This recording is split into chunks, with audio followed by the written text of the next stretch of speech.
Hello everyone.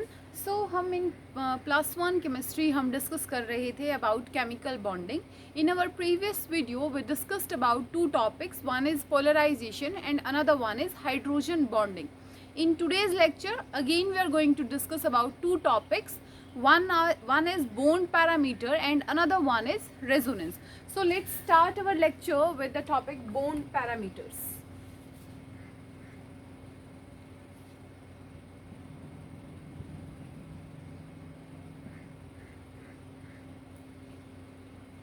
Bond parameters are further classified into four kinds. चार type के bond parameter हम discuss करेंगे. The first one is bond length.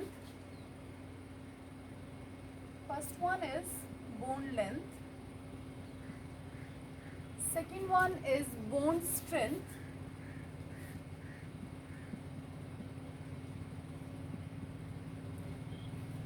Third one is bond angle. And fourth one is bond order. We are going to discuss about four parameters one by one. First one is bond length, second one is bond strength, third one is bond angle, and fourth one is bond order. So let's start by discussing the first bond parameter.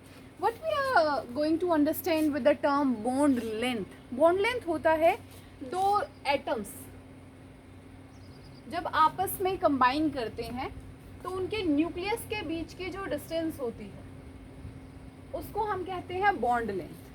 Covalent bonding consider अगर हम करें तो there is an overlapping, there is some distance between the nucleus of the two different atoms या two same atoms, उसको हम कहेंगे bond length. दो atoms के न्यूक्लियस के बीच की डिस्टेंस को हम क्या कहते हैं? Bond length. लिखिए डेफिनेशन बॉन्ड लेंथ की. Average distance, bond length, average distance between the nucleus of two bonded atoms. दो बॉन्डेड एटम्स के न्यूक्लियस के बीच में जो डिस्टेंस होती है उसको हम कहते हैं bond length. And the factors on which our bond length is depend. कौन कौन से फैक्टर हैं जिस पे बॉन्ड लेंथ डिपेंड करती है? पहले अगर हम बात करें size. If size of atoms If size of atoms is large, अगर आपने एटम्स का लार्ज साइज चूज किया है so bond length is large. तो बॉन्ड लेंथ भी क्या हो जाएगी? ज्यादा. So bond length is large. Simply देखिए, हाइड्रोजन हाइड्रोजन हाइड्रोजन दोनों छोटे छोटे साइज के हैं तो इनके बीच की गैप भी क्या रहेगी? कम रहेगी. For example first hydrogen another hydrogen, so the bond length is this only.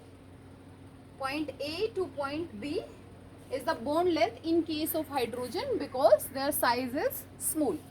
On the other hand, if we form a molecule I2, this is one iodine, this one is another iodine. तो यहाँ पे अगर हम देखें इनके बीच की distance को, there is a large gap. So अगर एटम का साइज बड़ा है तो उस केस में बॉन्ड लेंथ भी क्या हो जाएगी? इंक्रीज हो जाएगी. क्लियर है? This is the first factor, size. Second factor which affect the bond length is multiplicity. Note कीजिए size को. The second factor is multiplicity. Multiplicity simply means अगर सिंगल बॉन्ड है तो उसकी बॉन्ड लेंथ ज़्यादा होगी, अगर डबल बॉन्ड है तो बॉन्ड लेंथ कम होगी, और अगर ट्रिपल बॉन्ड है तो बॉन्ड लेंथ और भी कम होगी. So the second factor which affect bond length is multiplicity.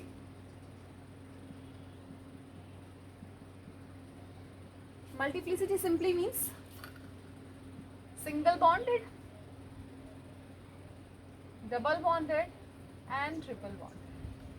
अगर हम कंपेयर करें, अब हमने एटम्स को कंपेयर नहीं करना है, we are going to compare only single bond, double bond and triple bond. So triple bond is the smallest, then double bond and then single bond. अगर हम बॉन्ड लेंथ में कंपेयर करें तो multiplicity जैसे जैसे इंक्रीज होती जाएगी, bond length वैसे वैसे डिक्रीज होती रहती है। This one is the order triple bond length. Triple bond length is the smaller one, double bond length and then the very last single bond length सबसे बड़ी होती है। क्लियर है मल्टीप्लिसिटी? साइज समझ आया? साइज बड़ा, बॉन्ड लेंथ बड़ी। Multiplicity में बात किया जाए तो सिंगल बॉन्डेड बॉन्ड लेंथ ज़्यादा, double bonded bond length little decrease, triple bonded bond length again decrease. So triple bond सबसे छोटा होता है बॉन्ड लेंथ की टर्म्स में, सिंगल बॉन्ड सबसे बड़ा होता है। Next one is hybridization. Third factor which affect bond length is hybridization. After multiplicity हम बात करेंगे हाइब्रिडाइजेशन। सो हाइब्रिडाइजेशन को आप रिलेट कर सकते हैं, if a molecule form all the single bonds तो आप उसको कहते हैं sp3 hybridized. If a compound form double bond, इस कार्बन ने डबल बॉन्ड की फॉर्मेशन की, इसने भी डबल बॉन्ड की फॉर्मेशन की, तो दोनों ही कार्बन कैसे हैं यहाँ पे? sp2 hybridized. Again if triple bond is formed, carbon is sp hybridized. देखिए triple bonded system sp hybridized, sp2 hybridized and sp3 hybridized. तो सिंपली आप लिख सकते हैं more s character less bond length. अभी हमने डिस्कस किया ट्रिपल बॉन्ड छोटा होता है, फिर डबल बॉन्ड उससे बड़ा और सिंगल बॉन्ड उससे बड़ा। तो सिंपली हम यहां से बोल सकते हैं more the s character, more s character lesser is the bond length.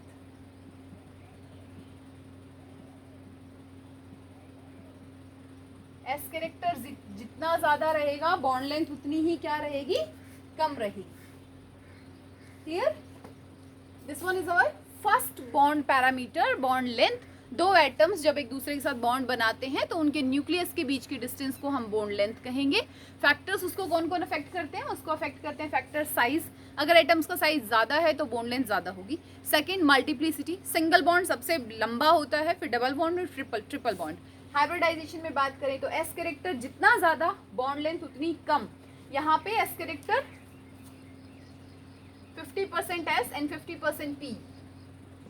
In this case, around 33% S character and 67 point something P character. In this case, 25 S character and 75% P character. Here, the second parameter is bond strength. And the second parameter simply means ये जो bond length या bond जो भी बना है atoms के बीच में, उसको तोड़ने के लिए आपको कितनी एनर्जी चाहिए। ये जो बॉन्ड फॉर्म हुआ है इसको ब्रेक डाउन करने के लिए जो एनर्जी आप यूज करेंगे उसको हम कहेंगे bond energy. And bond energy is directly related with strength. जिस बॉन्ड की स्ट्रेंथ ज़्यादा होगी वहाँ आपको एनर्जी भी ज़्यादा लगानी होगी, और जिस बॉन्ड की स्ट्रेंथ कम होगी वो इजीली ब्रेक डाउन हो जाएगा। सो लिखिए बॉन्ड स्ट्रेंथ के अंदर energy required to break a bond. Bond strength is energy required to break a bond. Energy चाहिए हमें एक बॉन्ड को ब्रेक करने के लिए। क्लियर? अब हम अगर बात करें इसके फैक्टर्स की तो इसके कौन कौन से फैक्टर्स हैं जो इसको अफेक्ट करते हैं। तो फर्स्ट फैक्टर अगर हम बोले तो हमने आपको एक चीज सिखाई है कि सिग्मा बॉन्ड, सबसे पहला जो बॉन्ड बनता है वो हमेशा सिग्मा बॉन्ड बनता है। कैसे बनता है? हेड ऑन ओवरलैपिंग से। हेड ऑन ओवरलैपिंग से सिग्मा बॉन्ड की फॉर्मेशन होती है। So the strength of sigma bond is more than pi bond. First factor, strength of sigma bond is more than pi bond. एक pi bond से ज्यादा strong होता है हमारा सिग्मा बॉन्ड। तो सिग्मा बॉन्ड को ब्रेक डाउन करने के लिए हमें ज्यादा एनर्जी की जरूरत पड़ेगी इन comparison to pi bond. The second factor is if bond length is more. अगर bond length ज्यादा है, आपका bond बहुत ज्यादा elongated है, लंबा है, तो वो easily break down हो जाएगा। If bond length is more, bond strength is less. Bl bond length is more, Bs bond strength is less. अगर आपका बॉन्ड लंबा है तो उसकी स्ट्रेंथ क्या रहेगी, कम रहेगी। Next factor is more s character. देखिए अब मोर एस कैरेक्टर किसमें था, ट्रिपल बॉन्डेड सिस्टम में सबसे ज्यादा एस कैरेक्टर था, फिर डबल बॉन्डेड सिस्टम, फिर सिंगल बॉन्डेड सिस्टम। यहाँ पे sp हाइब्रिडाइजेशन थी, ये sp2 और सिंगल बॉन्डेड सिस्टम sp3 को रिप्रेजेंट करता है। तो एस कैरेक्टर यहाँ ज्यादा है, तो यहाँ पे 3 बॉन्ड एक साथ रखे हुए तो उनको तोड़ने में भी आपको ज्यादा एनर्जी की जरूरत होगी। So more s character bond strength is more.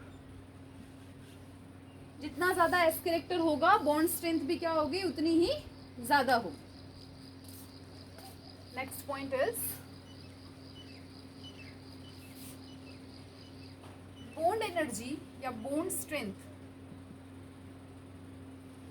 Strength of homolytic molecules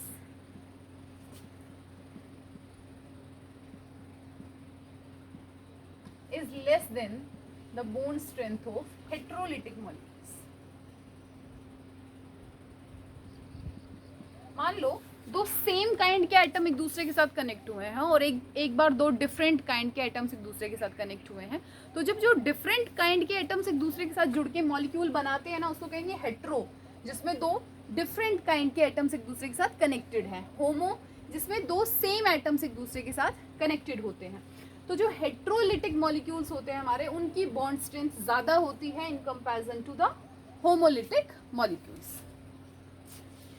next factor which affect bond strength is greater the lone pair. Greater lone pair, अगर लोन पेयर का नंबर ज्यादा है, एक से ज्यादा लोन पेयर है, तो bond strength क्या हो जाएगी, बॉन्ड स्ट्रेंथ इज लेस। और बॉन्ड स्ट्रेंथ लेस क्यों हो जाएगी, इस पॉइंट को समझो। अगर ऑलरेडी आपके मॉलिक्यूल में लॉन पेयर है तो वो क्या कर रहे हैं, वो रिपल्शन क्रिएट करते हैं। उस रिपल्शन की वजह से जो बॉन्ड है वो ऑलरेडी वीक हो चुका है, और वीक होने की वजह से वो इजीली क्या हो जाता है, ब्रेक डाउन कर जाता है। Is that point is clear. Loan pair अगर मॉलिक्यूल के अंदर प्रेजेंट है तो वो रिस्पेक्टिव बॉन्ड पेयर्स को, उसी मॉलिक्यूल में जो बॉन्ड पेयर्स हैं उनको रिपल्शन क्रिएट कराता है, और उस रिपल्शन की वजह से उन पर्टिकुलर बॉन्ड्स की स्ट्रेंथ जो है वो कम हो जाती है और वो इजीली ब्रेक डाउन हो सकते हैं। सो ग्रेटर लोन पेयर या greater is the number of lone pair, bond strength is less. Note कीजिए फैक्टर्स को, उसके बाद हम बॉन्ड एंगल स्टार्ट करते हैं।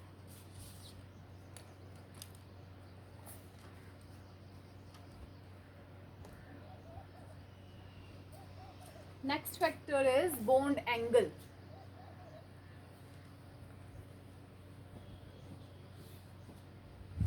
Bond angle is the angle between the adjacent atoms around central metal atom. कोई भी सेंट्रल मेटल एटम है, उसके एडजेसेंट में जो एटम्स प्रेजेंट है उनको हम कहते हैं बॉन्ड एंगल। देखिए बॉन्ड एंगल इज लाइक आपका ये सेंट्रल मेटल एटम है और ये दो एटम्स हैं ए एंड बी। तो दो एडजेसेंट एटम्स के ने जो सेंट्रल एटम के साथ बॉन्ड बनाया होता है उसको हम कहेंगे bond angle. Bond angle is angle between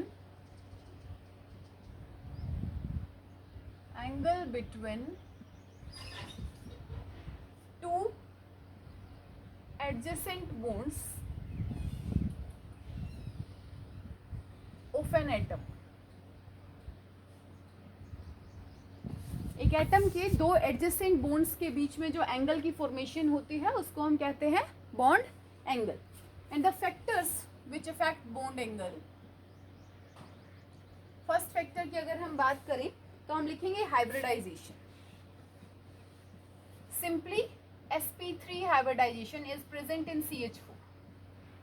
methane single bonded system है complete, so the bond angle is 109 degree 28 second. Bond angle is 109 degree 28 second. Secondly अगर हम बात करें sp2 hybridization like BF3, here the bond angle is 120 degree.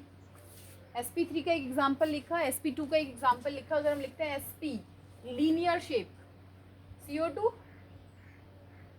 Bond angle is 180 degree. तो hybridisation से आप बता सकते हैं greater the s character bond angle is larger. यहाँ पे 25% था, बॉन्ड एंगल 109, यहाँ पे sp2 है 120, यहाँ पे 50% एस कैरेक्टर है तो बॉन्ड एंगल आ गया 180। सो जैसे जैसे आपका एस कैरेक्टर इंक्रीज करेगा वैसे ही आपका बॉन्ड एंगल भी इंक्रीज करेगा। लिखिए इसको। Second factor, more number of lone pair. अगर लोन पेयर का नंबर ज्यादा रहेगा lesser is the bond angle, lesser is the bond angle. Bond angle उतना ही क्या हो जाएगा, कम हो जाएगा। देखो इसका एक example, one compound is CH4, there is no lone pair and the bond angle is 109 degree 28 second. Second one is NH3, ammonia has one lone pair. अब ये lone pair क्या कर रहा है, repulsion create कर रहा है and bond angle is getting reduced to 107 degree. Water bent structure, कैसा structure होता है water का, bent structure. In water there are two lone pairs are present, so the bond angle is reduced to 104 degree. देखिए जैसे जैसे lone pair का increase होता जाता है बॉन्ड एंगल जो है वो हमारा रिस्पेक्टिवली क्या कर रहा है, डिक्रीज हो रहा है। क्लियर, नोट करो इसको।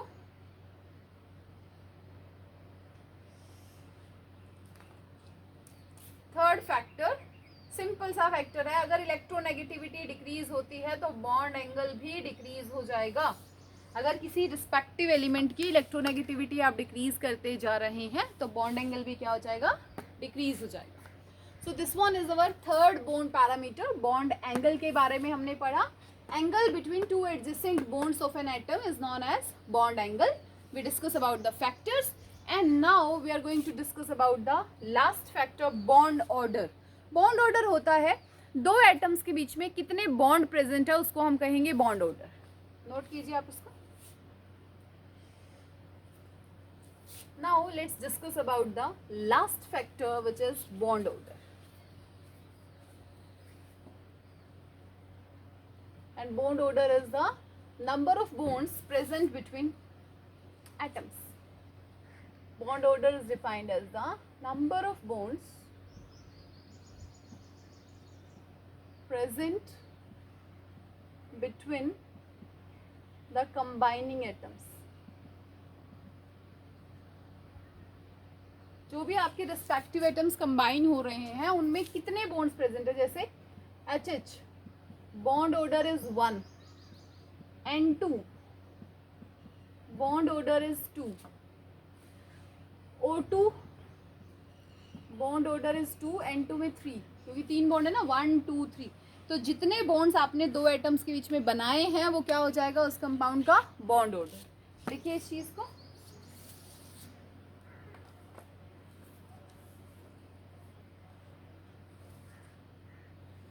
नेक्स्ट पॉइंट एक पॉइंट है बॉन्ड ऑर्डर से related, iso electronic species. Iso electronic species have same bond order. जो आइसो इलेक्ट्रॉनिक स्पीसीज होंगी ना उनका बॉन्ड ऑर्डर भी हमेशा क्या रहेगा, सेम रहेगा। आइसो इलेक्ट्रॉनिक स्पीसीज वो स्पीसीज जिनमें नंबर ऑफ इलेक्ट्रॉन्स बराबर हो। Number of electrons are same, जिनमें नंबर ऑफ इलेक्ट्रॉन्स सेम रहेंगे उनका बॉन्ड ऑर्डर भी हमेशा सेम आएगा। For example F2 and O2 2 negative, bond order of both is 1। Isoelectronic कैसे हैं, देखो एक फ्लोरीन के पास 9 इलेक्ट्रॉन्स, दो फ्लोरीन है तो टोटल 18 इलेक्ट्रॉन्स। एक ऑक्सीजन के पास 8 इलेक्ट्रॉन, दो ऑक्सीजन के पास 16 इलेक्ट्रॉन और 2 एक्स्ट्रा इलेक्ट्रॉन्स हैं। So these are the examples of isoelectronic species, और isoelectronic species का बॉन्ड ऑर्डर हमेशा सेम रहता है। ये चीज आपको याद रखनी है, नोट कीजिए इसको। उसके बाद हम अपना नेक्स्ट कंसेप्ट रेजोनेंस स्टार्ट करेंगे। Next topic we are going to discuss is resonance. Resonance क्या होता है, जब किसी एक सिंगल स्ट्रक्चर से हम कंपाउंड की सभी प्रॉपर्टीज़ को एक्सप्लेन नहीं कर पाते हैं, तो एक से ज़्यादा स्ट्रक्चर्स को डिज़ाइन किया जाता है to explain all the properties of the compound. Simply यहाँ पे हमने CO2 के कुछ रेजोनेटिंग स्ट्रक्चर्स ड्रॉ करे हैं।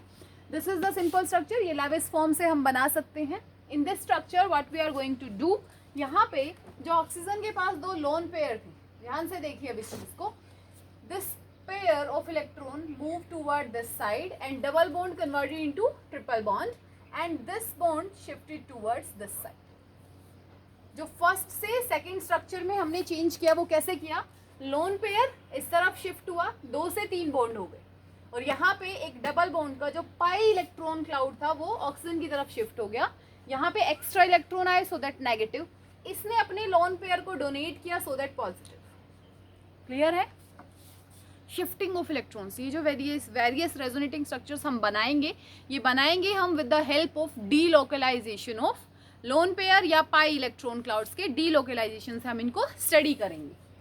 अगर हम फर्स्ट से थर्ड को डिजाइन करना चाहें, so from first to third आने के लिए हमने क्या किया, हमने इस ऑक्सीजन का पेयर ऑफ इलेक्ट्रॉन डोनेट किया और यहाँ से पाई इलेक्ट्रॉन को मूव कर दिया। अब फर्स्ट से थर्ड भी बन जाएगा।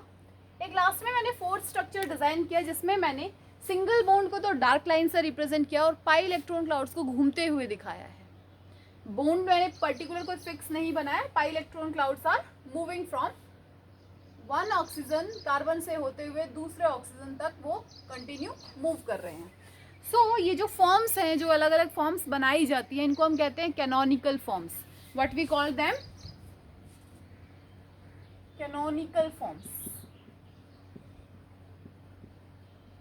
Now something about these canonical forms. First one, position of atom is fixed. जिस एटम को आपने जहां रखा है ना, आप उसको फिक्स रखोगे। आप सिर्फ लोन पेयर को या फिर पाई इलेक्ट्रॉन क्लाउड्स को मूव करेंगे, एटम्स को मूव आपको नहीं करना है। देखिए ऑक्सीजन यहाँ पे था तो यहीं पे है, मैंने ऑक्सीजन को मूव नहीं किया। Number of lone pair and bond pair is fix. अगर हम काउंट करें लोन पेयर और बॉन्ड पेयर्स को तो वो फिक्स रहते हैं। जैसे यहाँ पे देखो 1 2 3 4, फर्स्ट कंपाउंड के अंदर 4 lone pair and 4 bond pair. अगर हम सेकेंड कंपाउंड में काउंट करें, सो 1 is here, 1 2 3 4 lone pair and 1 2 3 4 ही क्या आ गए, bond pair.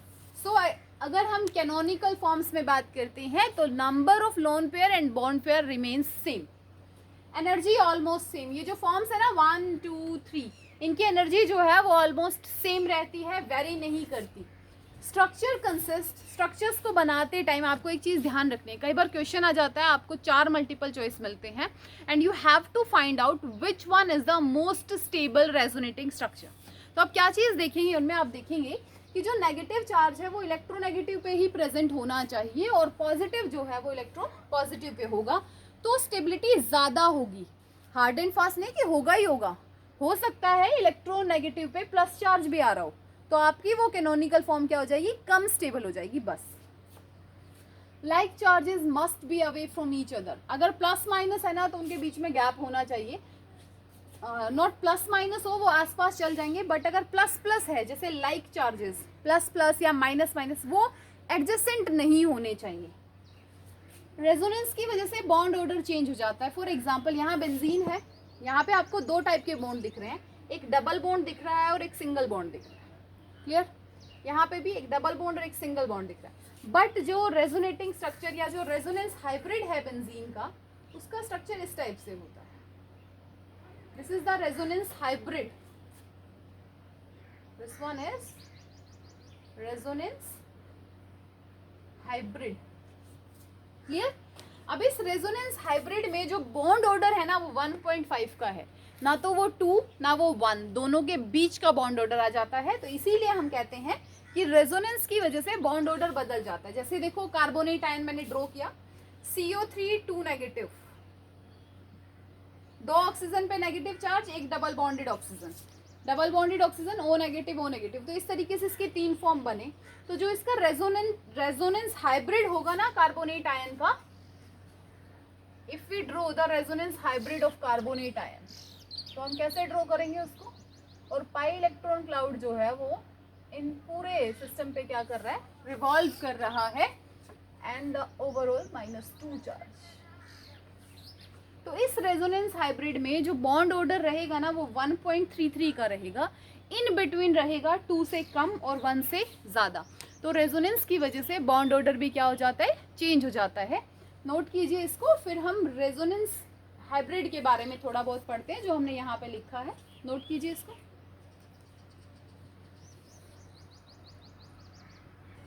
The next thing we discuss about resonance hybrid। जैसे हमने अभी अभी रेजोनेटिंग स्ट्रक्चर्स बनाने सीखे, तो लास्ट में हमने ना एक ऐसा स्ट्रक्चर डिजाइन किया जिसमें हमने पाई इलेक्ट्रॉन क्लाउड को डॉट्स से रिप्रेजेंट किया है एटम्स के ऊपर सराउंडेड, तो उसको हम कहते हैं रेजोनेंस हाइब्रिड। और जो रेजोनेंस हाइब्रिड होता है वो मोस्ट स्टेबल कैनोनिकल फॉर्म होता है, और अकेला रेजोनेंस हाइब्रिड ही एग्जिस्ट करता है।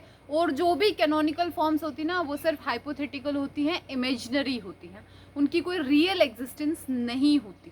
क्लियर?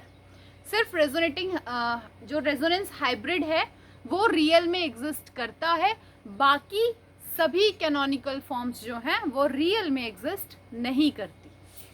रेजोनेंस एनर्जी क्या होती है? अब आपने एक एक्चुअल स्ट्रक्चर बनाया और एक रेजोनेंस हाइब्रिड बनाया, तो आपके उस स्ट्रक्चर की एनर्जी और रेजोनेंस हाइब्रिड की एनर्जी में जो डिफरेंस होता है उसको हम कहेंगे resonance energy. The difference between the actual bond energy of a molecule and that of the most stable resonating structure. Simply this is the actual structure, this one is the resonance structure, resonance hybrid। तो इन दोनों के बीच में जो energy difference रहेगा उसको हम क्या कहेंगे, रेजोनेंस एनर्जी। क्लियर? प्रॉपर्टीज की बात करें तो वो मॉलिक्यूल्स जिनमें रेजोनेंस होता है वो कम स्टेबल होते हैं, कम रिएक्टिव होते हैं, not stable. Molecule showing resonance are less reactive. In resonance hybrid bond length different हो जाती है। यहाँ पे देखो डबल और सिंगल है, यहाँ पे डबल सिंगल के बीच में कोई बॉन्ड लेंथ मिलेगी हमें। Greater number of covalent bond more is the stable of resonating structure. अगर 4 स्ट्रक्चर्स में कंपेयर करने के लिए बोल दिया जाए तो आप क्या क्या पॉइंट्स देखेंगे? आप पहला पॉइंट क्या देखोगे कि इलेक्ट्रोनेगेटिव स्पीसीज पे नेगेटिव चार्ज होना चाहिए, अगर है तो ज़्यादा स्टेबल है। सेकेंड आप देखोगे कि लाइक चार्जेस बिल्कुल पास पास नहीं होने चाहिए। और थर्ड पॉइंट आप देखेंगे कि जिसमें ज़्यादा कोवलेंट बॉन्ड होंगे ना काउंट करने पे, वो ज़्यादा स्टेबल होगा in comparison to those which contains less number of covalent bond. So these are few properties of resonating structures, resonance hybrid. तो आज हमने डिस्कस किया about bond parameters and resonance. पढ़ के आइए, दोनों ही इंपॉर्टेंट टॉपिक्स हैं। And this is it about today's lecture. कल नेक्स्ट लेक्चर में हम डिस्कस करेंगे वेस्पर थ्योरी को। थैंक यू, पढ़ के आइए यहाँ तक।